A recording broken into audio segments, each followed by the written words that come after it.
ఆంధ్రప్రదేశ్లో జరుగుతున్నటువంటి ఎన్నికలకు సంబంధించి చాలామందికి ఆసక్తి పెరిగిపోయింది. ఎవరు గెలుస్తారు, ఏంది పరిస్థితి అనేటువంటి ఒక ఆసక్తి అయితే పెరిగిపోయిందనమాట. సో ఇప్పుడైతే మరి ఇప్పుడున్నటువంటి నిబంధనల ప్రకారం ఎగ్జిట్ పోల్స్ జూన్ 1వ తారీఖున వస్తాయి. జూన్ 4న అసలైన ఫలితాలు వస్తాయి. సో అంతవరకు మాత్రం ఆసక్తిగా ఉంటుంది. దీన్ని దృష్టిలో పెట్టుకొని అనేక సర్వే సంస్థలు కూడా ఎగ్జిట్ పోల్స్ అని కాకోకుండా స్టడీ ఎన్నికలకు ముందు ఎన్నికల తర్వాత ఏంది పరిస్థితి అని చెప్పి స్టడీ చేశామని చెప్పి చాలా సర్వే సంస్థలు చెప్తూ వారి యొక్క ఆ డీటెయిల్స్ని అయితే మరి రిలీజ్ చేయడం జరుగుతూ ఉంది. అందులో భాగంగానే జన్మత్ పోల్కి సంబంధించి ఎన్నికలకు ముందు ఏ విధంగా అంచనా వేస్తారు, ఎన్నికల తర్వాత ఏమైనా మార్పులు జరిగాయా అనేటువంటి అంశాన్ని మనం పరిశీలిస్తే జన్మత్ పోల్ అంటే గతంలో చేసినటువంటి సర్వే చూస్తే కానీ ఎన్నికల ముందు ఉన్నటువంటి సర్వే ఏ రకంగా ఉందంటే 117 నుంచి 120 స్థానాల్లో వైఎస్ఆర్ కాంగ్రెస్ పార్టీ గెలుచుకుంటుందని చెప్పింది. 47 నుంచి 49 టీడీపీ గెలుచుకుంటుందని చెప్పింది. జనసేన పోటీ చేస్తున్నటువంటి 21లో 8 స్థానాలు జనసేన పార్టీ గెలుచుకుంటుందని చెప్పి ఈ జన్మత్ పోల్ గతంలో చెప్పడం జరిగింది ఎన్నికలకు ముందు.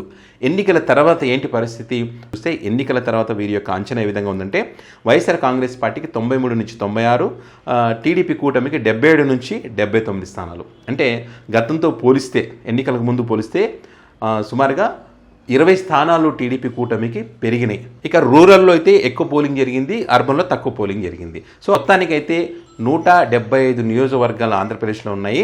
అందులో మరి ప్రభుత్వాన్ని ఏర్పాటు చేయాలంటే కనుక 88 అసెంబ్లీ స్థానాలు గెలుచుకుంటే ప్రభుత్వాన్ని ఏర్పాటు చేయడానికి అవకాశం ఉంటుంది. ఆ ఫిగర్ని వైఎస్ఆర్ కాంగ్రెస్ పార్టీ ఈజీగా దాటేస్తుంది.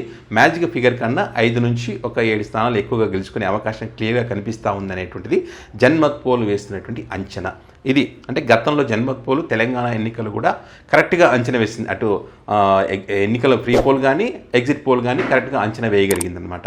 సో మరి ఇది చాలా టఫ్ ఫైట్ నడిచిందనేటువంటిది ఈ జన్మత్ పోల్ సర్వే సంస్థ అంచనాన్ని బట్టి చూస్తే మనకు అర్థమవుతుంది అనమాట. సో ఇదండి జన్మత్ పోల్కి సంబంధించి. సో మీరు కూడా మీ నియోజకవర్గాల్లో ఏ రకమైనటువంటి పరిస్థితులు ఉన్నాయి, మరి ఎవరికి గెలుపు ఛాన్స్ ఉంది, మరి జన్మత్ పోల్ చెప్తున్నట్టు మరి ఇలాంటి ఫలితాలు వచ్చే అవకాశం ఉందా, లేకపోతే వైసీపీకి ఇంకా ఎక్కువ పెరుగుతాయా, లేదా టీడీపీకి ఇంకా పెంచుకునే అవకాశం ఉందా అనేటువంటి అంశానికి సంబంధించి కామెంట్ బాక్స్లో కామెంట్ చేయండి. Thanks for watching.